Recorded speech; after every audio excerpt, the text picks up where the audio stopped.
जब से मौलाना ने पीटीआई को नीचे लगाया तब से उनका मद्दा हूँ। बानी पीटीआई की जान को लहा खतरात पर भी बात हुई है। फैसल वावडा की सरबराह JUI से मुलाकात के बाद मीडिया से बातचीत कहा। मुलाकात में मदारिस रजिस्ट्रेशन एक्ट के हवाले से गुफ्तगू हुई है। मुल्क में पहले कौमी हुकूमत है।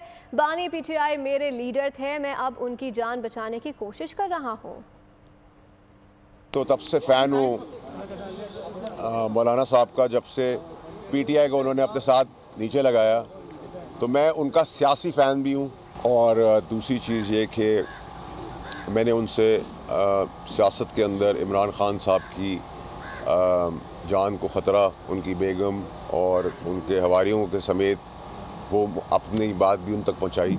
और इसके साथ साथ ही जो एक और एरिया है जिसमें मदरसों का इशू है, उसका रिज़ॉल्व का इशू है, उसकी परसेप्शन का इशू है, वो बहुत रेलेवेंट था मेरे लिए आँख खोलने के लिए, आई ओपनर था मेरे लिए। नेशनल गवर्नमेंट तो ऑलरेडी है मौजूद। बानी पीटीआई साहब जो है मेरे लीडर रह चुके हैं। मेरा उनके साथ जो है इस तरह से सियासत से मुखालफत थी।